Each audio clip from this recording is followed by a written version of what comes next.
Bom dia, Igreja de Jesus Cristo. Mais uma vez estamos aqui reunidos para glorificar a Deus. Isaías 55:6 diz o seguinte: buscai o Senhor enquanto se pode achar, invocai-o enquanto está perto. Esta é a nossa oportunidade de nos aproximarmos de Deus através deste culto. Então nós convidamos a você para que se concentre naquilo que Deus tem a falar para você neste culto. Busque o Senhor enquanto se pode achar. Isso significa que Ele está próximo de você, está pronto a te abençoar, quer te abraçar, quer te curar, quer restaurar a tua vida. E só Ele pode fazer isso. E a melhor coisa do mundo a se fazer nesta terra é viver na presença do Senhor, buscando de todo o coração, glorificando e exaltando, como temos o privilégio de fazer nesta manhã.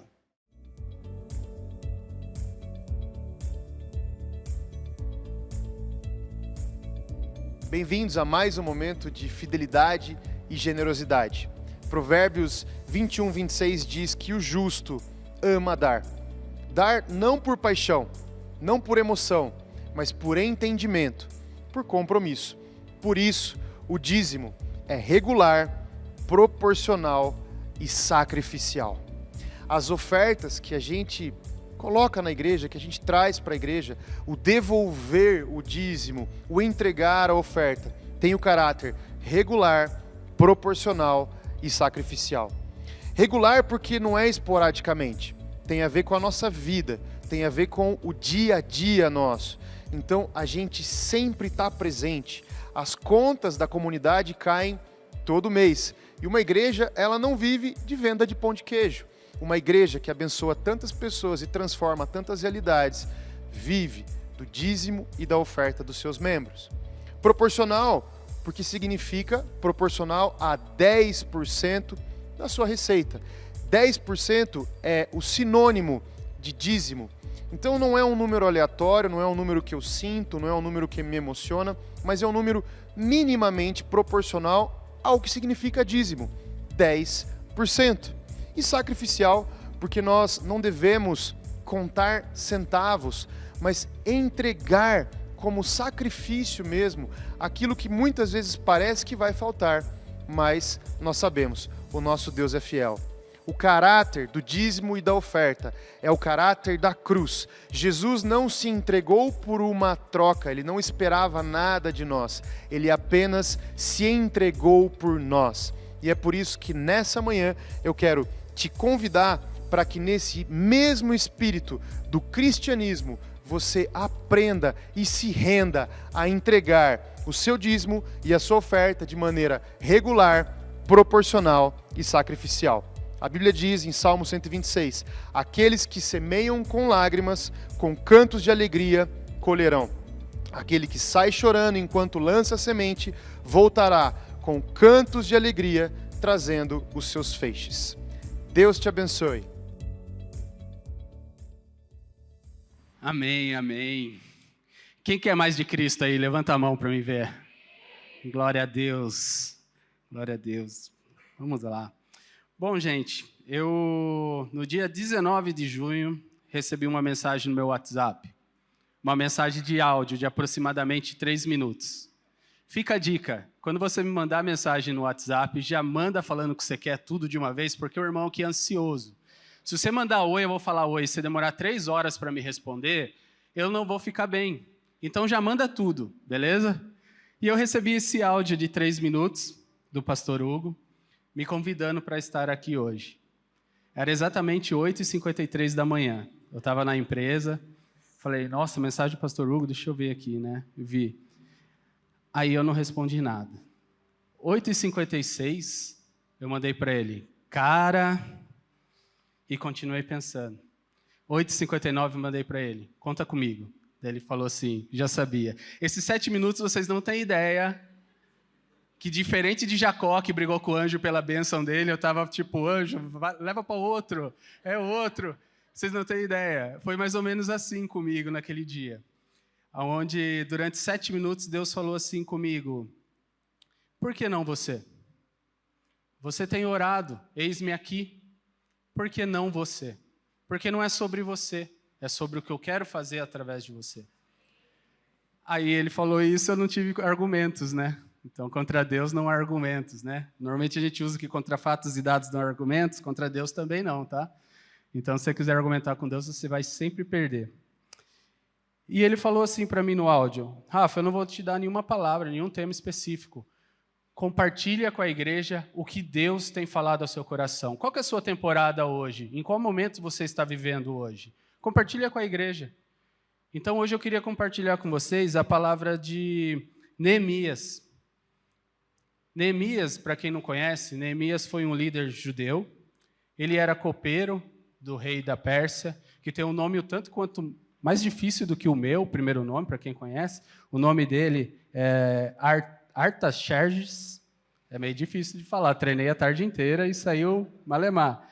Mas beleza.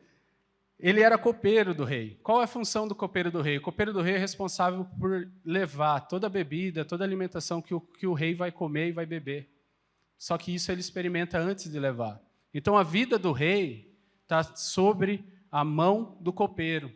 Então, vocês concordam comigo que o copeiro ele tinha uma profissão, de um cargo de segurança, um cargo de confiança do rei? Vocês concordam comigo que o rei não ia cuidar dele de qualquer jeito, ele tinha uma vida confortável? Porque ele era confiante, ele era um homem de confiança. E muitas vezes a gente busca isso na nossa vida, né? Viver uma vida de confiança, num cargo de confiança. E ele recebe a notícia de que o povo judeu tinha saído da escravidão e que tinha ido até Jerusalém, porém encontrou as muralhas todas caídas. As muralhas caídas, os portões queimados, e eles estavam desesperados. A gente vai discorrer um pouco mais sobre isso durante a nossa tarde. Mas o que eu queria dar só um overview de quem era Neemias, para vocês entenderem em que momento que ele estava. Então ele foi, orou a Deus, e ele foi até Jerusalém, com permissão do rei dele, que não era judeu, para poder construir as muralhas. E que isso tem a ver com a minha vida. Ah, Rafa, você é um líder, está levando a igreja para um novo momento, construir uma muralha, construir um novo templo. Não. Eu estou todos os dias revisando a minha muralha. Eu estou todos os dias olhando para mim e falando, Deus, aonde está a brecha da minha muralha? Ela não pode cair. E eu tenho todos os dias orado a Deus para isso. E Deus, quando Ele falou, o pastor Hugo me convidou, que eu tenho certeza que foi através do Espírito Santo, para estar aqui hoje, Deus destralou uma chave em mim, quando eu estava preparando isso, muito forte. Que nos últimos 2 cultos, quem esteve aqui conosco, a gente comemorou 6 anos da NEC. E durante a palavra, o primeiro culto foi o pastor Madruga, e ele trouxe para a gente uma revelação, principalmente para a liderança, sobre esse é o início do 7º ano. Deus ele tem um novo movimento para nós. E a pastora Carisma trouxe o que para nós? Ela trouxe o romper. Então, nesse 7º ano, é um 7º ano de rompimento para o algo novo de Cristo. E eu recebi uma palavra há um tempo atrás, de que numa super sexta, venham na super sexta, acontecem coisas sobrenaturais aqui na sexta-feira, que eles me viam, o pastor Zé Ricardo veio falar isso para mim, que ele me via muito feliz, o Espírito Santo me via feliz dentro de uma água, só que era dentro de uma piscina, um ambiente controlado, um ambiente onde eu sei onde estão as bordas, tudo. E Jesus, Deus, ele me convidava para mergulhar no mar. Algo novo na minha vida, algo que não está no meu controle, dependência de Deus. Se você pular no mar, você não sabe a profundidade, você não sabe o bicho que está lá embaixo, você não sabe nada. É só você e Deus. Então ele trouxe isso para mim e fez tudo muito sentido, porque é o primeiro culto do 7º ano. Os nossos pastores estão descansando, eles merecem esse descanso, mas eu tenho certeza que eles não estão descansando de Deus. Eles têm orado por nós, estão lá orando por nós, mas Deus ele traz para nós, líderes, e para aqueles futuros líderes. Esse 7º ano é um ano de romper nas nossas vidas. Não é à toa que hoje o culto está nesse formato. Não existe coincidências na vida espiritual. Não existe coincidências com Deus. Então eu queria só deixar esse recado, porque foi algo que virou muito a minha chave quando eu estava estudando a Bíblia e estava pensando, e Deus trouxe essa revelação para mim. Então vamos começar a falar um pouquinho sobre Neemias. Abra sua Bíblia em Neemias 1, 2, 3.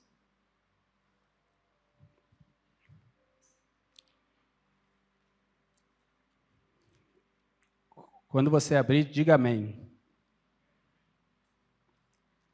Glória a Deus. Em Neemias 1, 2 a 3, Anani, um dos meus irmãos, veio de Judá com outros homens, e eu lhes perguntei acerca dos judeus que restaram e sobreviventes do cativeiro. Algumas Bíblias estão escravos, da escravidão. E também sobre Jerusalém. E eles me responderam: aqueles que sobreviveram ao cativeiro e estão lá na província passam por grande sofrimento e humilhação. O muro de Jerusalém foi derrubado e suas portas foram destruídas pelo fogo. Aqui Neemias recebe a má notícia. Má notícia de uma parte, mas boa de outra. O povo já não era mais escravo. O povo não vivia em cativeiro. Então o povo poderia fazer alguma coisa diferente e viver algo diferente. Porém, quando eles chegaram na casa deles, que era Jerusalém, você quando chega da sua casa, do trabalho, cansado, o que você procura na sua casa? Os homens procuram a caixinha do nada. Eu tenho essa caixinha do nada. Você senta, olha para a TV e não pensa em nada. Agora, imagina você chegar na sua casa e sua casa está destruída. A sua casa está no chão. Como você vai se sentir? É assim que o povo judeu se sentiu naquele dia. E eu tenho certeza que Neemias também se sentiu da mesma forma, apesar de ele estar vivendo um contexto totalmente diferente daquele povo. E Neemias, ele chora, ele ora. E muitas vezes na nossa vida é assim. Todo mundo aqui que não está passando por essa fase, já passou. Você precisou reconhecer a escravidão que você vivia. Você vivia sobre um pecado. Existia um pecado na sua vida que te atrapalhava, que te escravizava, e você não tinha noção disso. E um dia a verdade foi revelada na sua vida. Você entendeu que você vivia uma escravidão e que aquilo não era bom para você. Você precisava mudar a receita do bolo. Quem já conversou comigo sabe que eu adoro usar essa frase. Porque não tem como você fazer um bolo diferente com os mesmos ingredientes.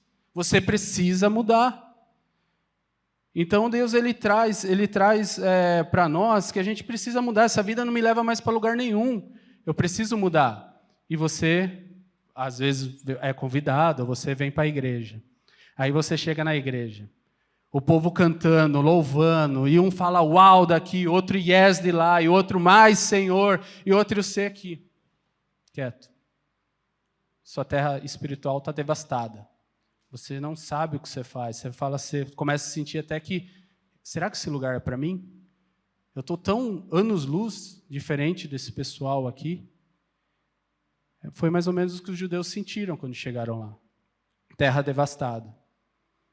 Só que Neemias ele nos mostra o que a gente pode fazer, e a gente vai transcorrer aqui o que a gente pode fazer para que a gente possa levantar os muros e a gente possa pôr um novo portão nesse muro, um novo portal com esses muros.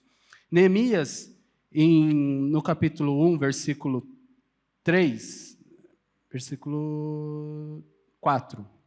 Quando ouviu essas coisas, sentei-me e chorei.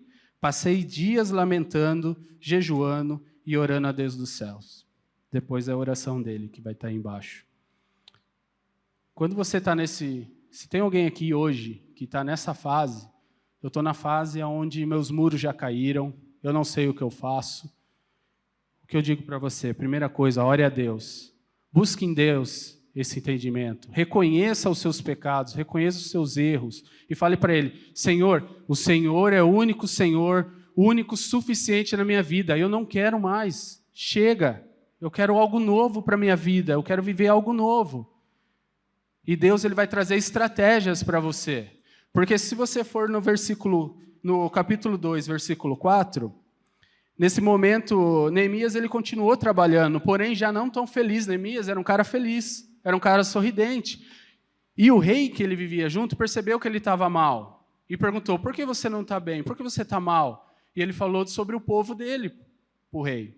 E o Espírito Santo foi tão estrategista com ele, que ele não falou sobre o povo, ele falou sobre a terra onde os meus pais estão enterrados. E daí ele leva para onde? Leva para o pessoal com o rei. O rei gostava dele, então tocou o coração do rei. O rei fez uma pergunta matadora. O que você gostaria de pedir? Muitas vezes na nossa vida, o Espírito Santo vai olhar para nós e vai falar, diga-me o que você quer. Jesus, ele quando encontrou o paraplégico, ele perguntou, o que queres que eu te faça? Precisava perguntar? Estava ali, está fácil de ver. E ele perguntou, o que queres que eu te faça?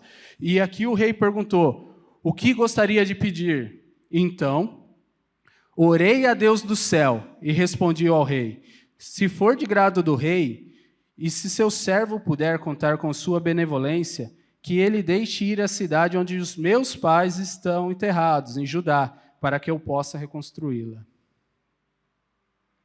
Ele buscou sabedoria em Cristo do que ele buscou sabedoria em Deus do que ele ia pedir. Coloque Deus na equação da sua vida. Tudo que você for pedir, tudo que você for fazer, coloque Deus nessa equação. Ele é muito melhor do que nós, ele pensa muito além do que nós. E o rei permitiu. Além de permitir, o rei ele deu alguns itens para que eles possam usar, e alguns documentos para ele poder passar por algumas províncias, né, para não ser parado. Então o rei ele contribuiu nesse período. Então a gente aprendeu até aqui que a gente precisa reconhecer o nosso pecado e a gente precisa orar a Deus pedindo para Ele estratégias do que fazer. O próximo passo é começar a atuar. E se você for lá em Neemias, ainda no capítulo 2, versículo 11, diz o seguinte. O texto começa com o seguinte título, a inspeção dos muros de Jerusalém. Cheguei em Jerusalém e depois de 3 dias de permanência ali, saí à noite com alguns amigos. Aqui já começa a entrar para o cristão mais antigo, assim que nem eu. Você já tem um muro feito. Você já tem uma porta, já tem um portão lá na frente.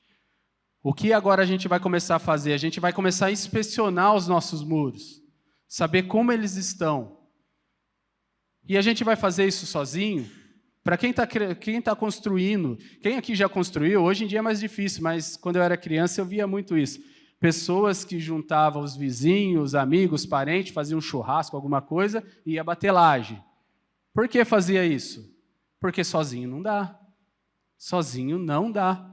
E Neemias, ele estava com quem aqui inspecionando os muros? Com seus amigos. E se você for um pouquinho mais para baixo, no 17, no versículo 17, diz assim: então ele disse, veja a situação terrível em que estamos. Jerusalém está em ruínas, e suas portas foram destruídas pelo fogo. Venham, vamos reconstruir os muros de Jerusalém, para que nós não ficamos mais nessa situação humilhante. E ele conta qual que é o objetivo dele para os amigos dele. Os amigos dele compram isso com ele. E eles vão em frente. Qual lição fica aqui para a gente? Nossa vida, voltando aqui para a nossa vida. Cerque-se de pessoas que pensam como você, que estão buscando a Cristo, que estão indo para a mesma direção. Não faz sentido você querer viver uma vida diferente. Lembra da receita do bolo? Não faz sentido você querer viver uma vida diferente com Cristo e ficar saindo para os rolês, ficar saindo para as baladas, ficar indo na casa de quem não tem que ir, ficar fazendo negócios que Cristo não faria, ficar falando ou se comportando na sua casa, na sua família, de uma forma que Cristo não se comportaria. Não faz sentido, você vai precisar mudar nesse momento. Você vai precisar abrir mão de algumas amizades. Você vai abrir mão de algumas pessoas. E você vai começar a andar com outras pessoas. Graças a Deus, aqui na igreja, a gente tem um movimento das células. Pessoas que estão andando para a mesma direção. Nós temos os movimentos dos ministérios. Pessoas que estão andando pela mesma direção. Eu poderia ficar aqui a noite inteira falando sobre os benefícios do servir. Mas não é esse o objetivo hoje. Apesar que Deus ele pede para a gente dizer aqui para alguém, eu não sei quem, você não precisa estar pronto, você não precisa estar perfeito, tá? Pode começar a servir. Eu não sei quem é, mas Deus ele pede para mim falar isso. Você não precisa estar pronto. Pode começar a servir. Porque eu também não estava pronto, tá? E isso é dependência de Deus. Uma vida com Deus é uma vida de dependência e aprendizado com Deus. É o que eu costumo dizer. Na vida com Deus, você aprende com Deus e você depende de Deus. Aprende com Deus e depende de Deus. Quando você começa a ficar por você, você começa a viver um platô. Por quê? Porque a gente é limitado. E eu nem vou dizer nada. Eu vou só deixar aqui para vocês. Todo mundo aqui sabe que é uma frequência cardíaca, né? Na frequência cardíaca, quando está reto assim, o que significa? Morte. E na vida com Deus é assim. Se você estiver fazendo os seus muros com o seu conhecimento, com tudo que você viveu, com as suas experiências, Rafa, mas você não sabe, eu já li a Bíblia 5 vezes. Legal. Excelente, parabéns para você. Nota 10, estrelinha. Mas e aí? Deus está na equação ou não está na equação? O Espírito Santo está na equação ou não está na equação? Não está na equação? É platô, queridão. É platô. Vai dar morte. Vai chegar uma hora que os ventos vão soprar e vai cair. Para que servem as muralhas? Fala para mim. Vocês têm ideia de para que servem as muralhas? Vamos trazer para a nossa realidade. Se você não tiver um muro na sua casa, o que acontece? Qualquer um entra. As pessoas só não têm muro na casa, aqueles que moram em condomínio fechado, mas tem um baita de um muro ao redor. Bonito de ver. Qualquer um entra. Se você não tem um portão, qualquer um entra. E nesse contexto aqui, o muro ele tem uma conotação muito forte no mundo espiritual. Porque se você tem um muro forte, não é qualquer seta do inimigo, não é qualquer palavra lançada que vai te derrubar. Quantas pessoas aqui, de repente, não ouviram? Você não sabe fazer nada direito. Ouviram dos pais, mas é um burrão mesmo. Eu não sei quem puxou. Quantos aqui não ouviram isso? E sabe o que é o problema? Muitas vezes a gente deixa isso passar os muros, porque nossos muros estão pequenos, estão baixos, ou estão cheios de falha. A gente não tem um muro revestido no Espírito Santo. A Bíblia diz sobre a rocha. Se você abrir aqui Salmos 62, Davi, ele fez um texto em Salmo 62, inteiro falando sobre rocha.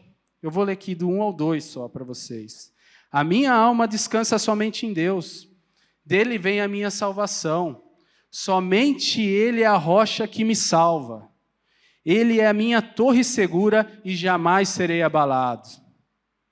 Faz sentido você ter um muro construído na base de Deus?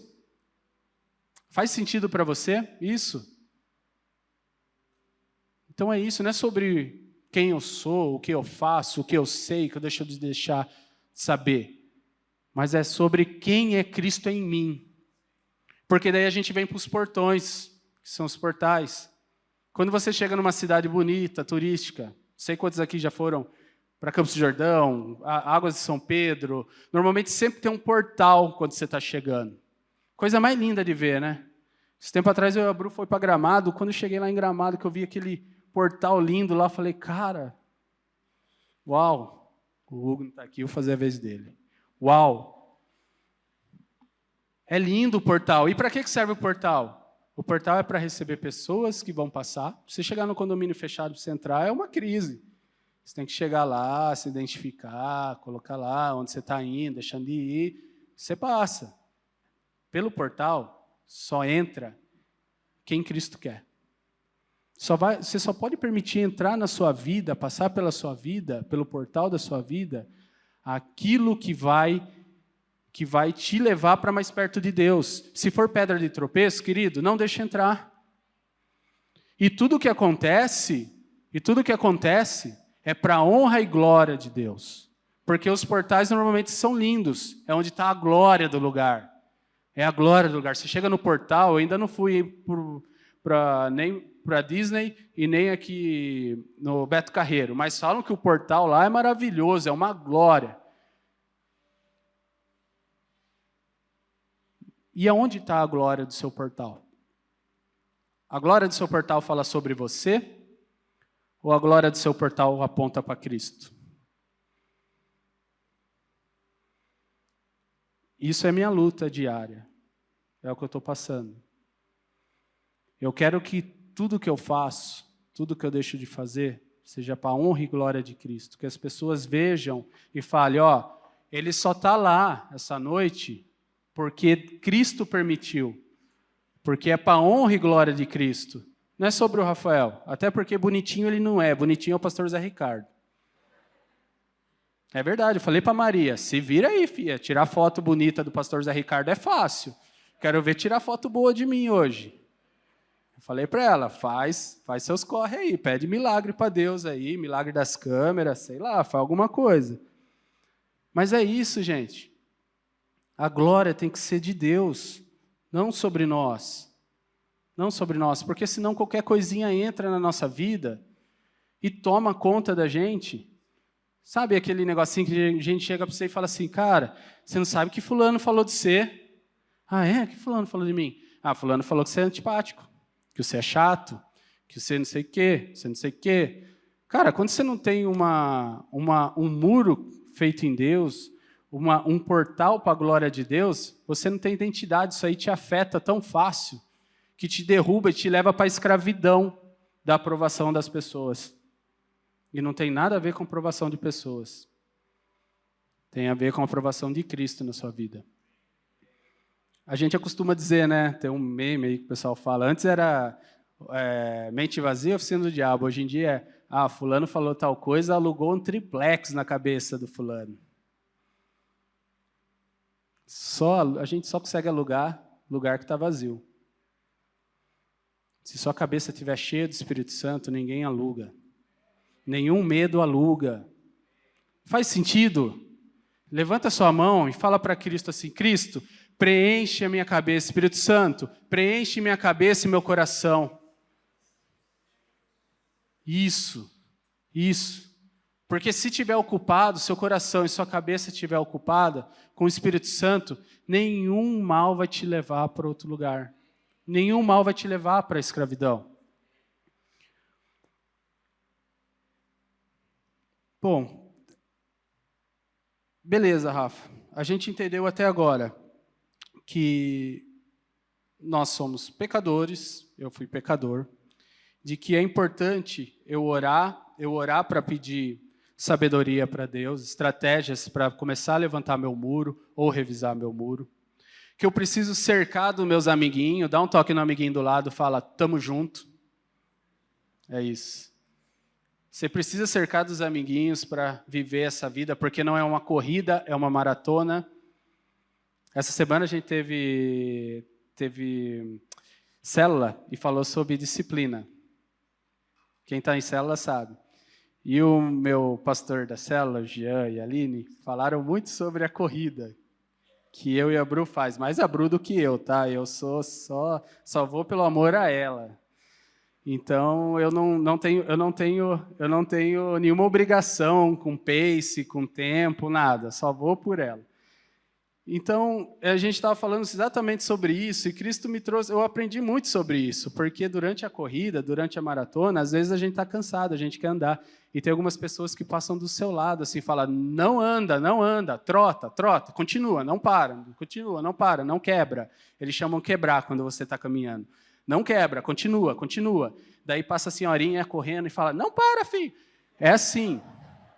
Mas você não pode parar, você tem que continuar. E na vida com Deus é assim, é uma maratona, gente. É uma maratona. É importante que você tenha amigos do seu lado que vai olhar para você e vai falar, não para. Essa semana eu recebi uma mensagem da minha filha na fé, falando, Rafa, tá difícil, ora por mim.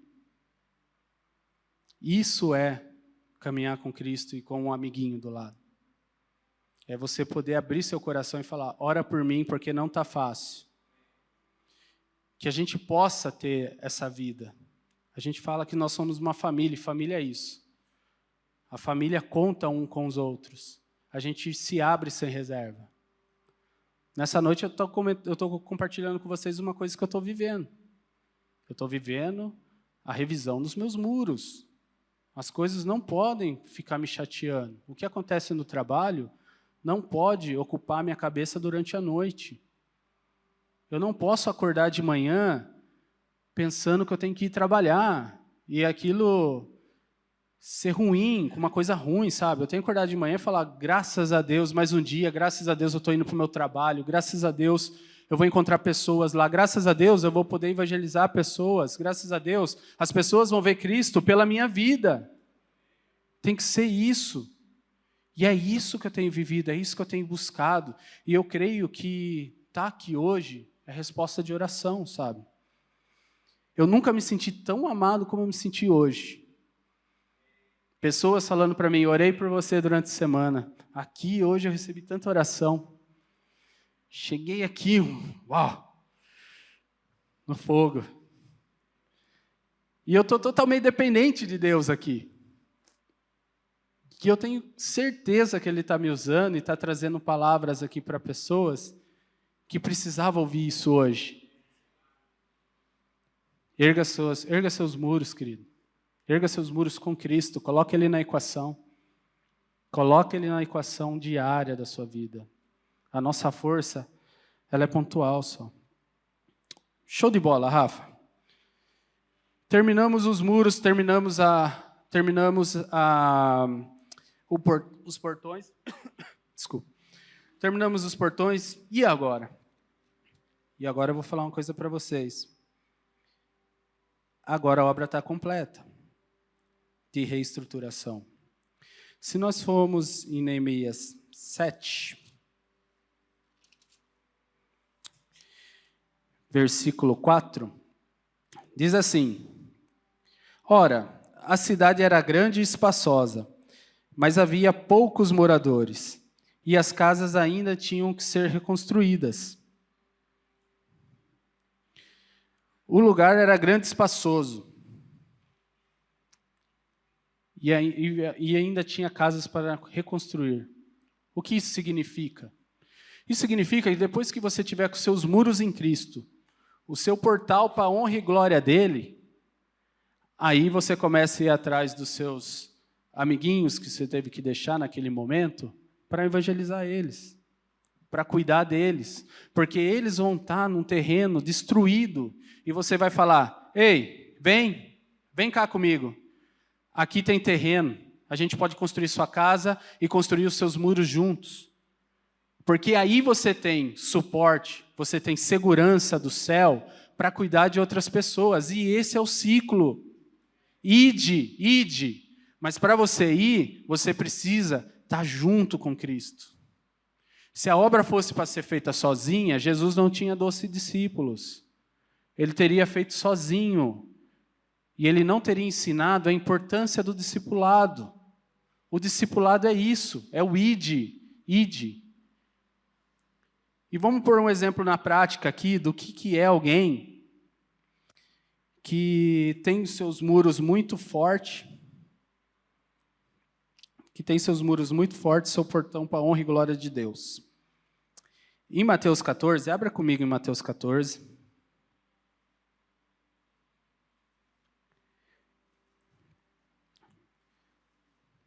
Em Mateus 14, João Batista é decapitado. Não sei quantos já ouviram essa história. Mas eu não quero falar sobre João Batista. Eu quero falar sobre o primo dele. Quem conhece o primo dele? É Jesus. Um cara parecido com o Lucão, sim, Jesus. Mas a partir do 12, os discípulos de Jesus levaram os discípulos de João vieram levar o seu corpo e o sepultaram. Depois foram contar isso para Jesus. 13. Ouvindo o que havia ocorrido, Jesus retirou-se de barco, em particular, para um lugar deserto. Jesus, ele ouviu aquela notícia ruim. Não sei quantos de vocês aqui já, infelizmente, tiveram uma notícia ruim da perda de alguém, de um familiar muito próximo. E se for da mesma casa, é pior ainda. É uma notícia que vai baquear, né? A gente treme a perna, a gente não sabe o que faz, a gente perde o chão. E Jesus, ele recebeu uma notícia assim. O primo dele, que levou a palavra antes dele chegar, que ele estaria vindo, que fez revelações, ele tinha sido decapitado. E ele se isolou. Eu acredito que ele se isolou para orar, para agradecer pela vida dele, para chorar, por que não? Ele um momento de chateação. Mas logo ele voltou. Quando ele voltou, ele encontrou uma multidão que tinham se reunido. E o que ele fez em seguida? Ele fez a multiplicação dos pães e dos peixes. O que isso significa na nossa vida? É que a gente pode, com os muros construídos, fortes, independente da notícia que chegar na sua tenda, você tem total condições de continuar orando, continuar avançando. Por quê? Porque isso não derruba os seus muros. Tudo que você faz é para Cristo. A glória é toda dele. Não é sobre nós. Então é isso que eu quero deixar nessa noite para vocês. Eu quero compartilhar isso e que isso toque ao coração de vocês. O quão importante a gente inspecionar os nossos muros. O quão importante a gente colocar Jesus nessa equação. O quão importante estar envolvido com os nossos irmãos em Cristo. E se isso na sua vida hoje não está acontecendo, eu quero te desafiar a viver o novo de Deus na sua vida. Procure a liderança, procure os voluntários, eles podem direcionar você para uma célula, quem não está, para um ministério, quem não está. Me procure. Eu vou ter o prazer de levar isso. Eu quero orar por você, eu quero estar com você nesse lugar. Porque é isso que vai fazer o romper da igreja. Lembra lá atrás que eu comecei falando sobre a revelação de Cristo? Ele revela que líderes aqui irão se levantar para um novo romper. Não adianta a gente ir para um novo lugar maior se os trabalhadores são os mesmos. Vai cansar. A gente precisa de pessoas que se coloquem na brecha, assim como Neemias, que tinha uma vida confortável com o rei. Ele não precisava ir para Jerusalém, ele já tinha um lugar para se repousar, ele tinha boa alimentação, ele tinha tudo. E ele se colocou na brecha pelos irmãos dele, judeus. Então é isso que Cristo espera de nós, que a gente se coloque na brecha pelo perdido. que a gente pule na frente, que a gente ore por ele, jejue por ele, que possamos ser pais espirituais. Amém?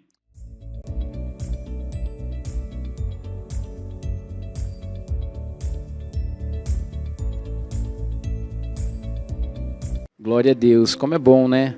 Ouvir a palavra de Deus, como é bom estar na presença de Deus. Sempre Ele tem uma mensagem pra gente, porque além da misericórdia dele que se renova toda manhã, sempre Ele tem uma palavra aos nossos corações. É muito bom estarmos juntos. Convido você a estarmos juntos também na próxima semana, que você tenha uma boa semana, cheio da presença de Deus, em nome de Jesus.